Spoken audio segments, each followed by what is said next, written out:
আফসানা মিমি একজন বাংলাদেশী অভিনেত্রী, মডেল, পরিচালক। তিনি হাউস ওয়াইফ নাটকের জন্য শ্রেষ্ঠ টিভি অভিনেত্রীর জন্য মেল প্রথম আলো সমালোচক পুরস্কার অর্জন করেন। জন্ম 20 ডিসেম্বর 1968, বয়স 56 বছর। জাতীয়তা বাংলাদেশী, নাগরিকত্ব বাংলাদেশী, পেশা অভিনেত্রী, মডেল। দাম্পত্য সঙ্গী গাজী রাকায়েত। কর্মজীবন: বাবার নাম সৈয়দ ফজলুল করিম, তিনি পানি উন্নয়ন বোর্ডে চাকরি করতেন। মা শিরিন আফরোজ সাংস্কৃতিক কর্মকাণ্ডের সঙ্গে যুক্ত ছিলেন। এই অভিনেত্রী পড়াশোনা করেছেন ঢাকা বিশ্ববিদ্যালয়ে।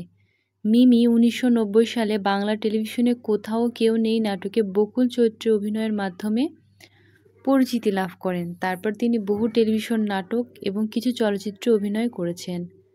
1992 সালে আজিজুর রহমানের দিল চলচ্চিত্রের মধ্য দিয়ে বড় পর্দায় অভিষেক হয় তার। তারপর নদীর নাম মধুমতি 1994, চিত্রা নদীর পাড়ে 1999, প্রিয়তমেষু 2009 ছবিতে অভিনয় করেন। পরবর্তীতে তিনি মনের কথা নামে একটি টেলিভিশন অনুষ্ঠানের উপস্থাপনা করেন। 2013 সালের সেপ্টেম্বর অনুযায়ী তিনি মোহাম্মদ জাফর ইকবালের গল্প ক্যাম্প অবলম্বনে চলচ্চিত্রের পরিচালনা করেন।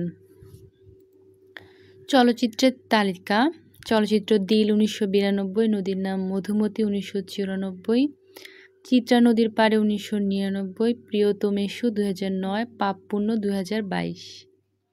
টেলিভিশন নাটক: বন্ধন, ডলস হাউস, কাজের মানুষ, কোথাও কেউ নেই, মনের কথা, জীবন যেরকম, কথা দিলাম, সেই তুমি, বেদনার রং নীল, নক্ষত্রের রাত, ইতি তোমার আমি, অতিক্রম, অতসী।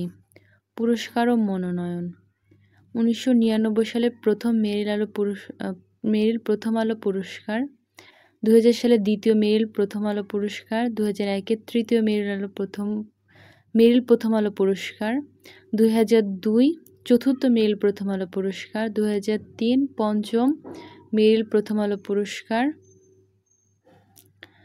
2004 প্রথম বিনোদন বিচিত্রা পুরস্কার, 2023 47তম জাতীয় চলচ্চিত্র পুরস্কার পেয়েছেন। Afsana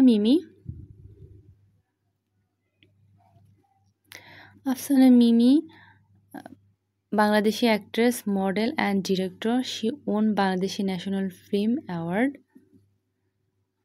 for Best Supporting Actress for her role in the film Pap Punno. Early life: Mimi was born in 20 December 1968 at Holy Family Hospital, Dhaka in the East Pakistan. Her father, Syed Fazlul Karim, worked as Bangladesh Water Development Board. Her mother is Shirin Afroz. Her maternal ancestors are from Bagherhat. Career: Mimi started her acting career Douda Theatre Troupe Nagorik Nayod Samprodaya. Her last play was Raja ebong Ononno 2011. Mimi got her breakthrough in acting in Bangla television drama Kothao Keu Nei 1992-1993. Mimi started directing in 2000.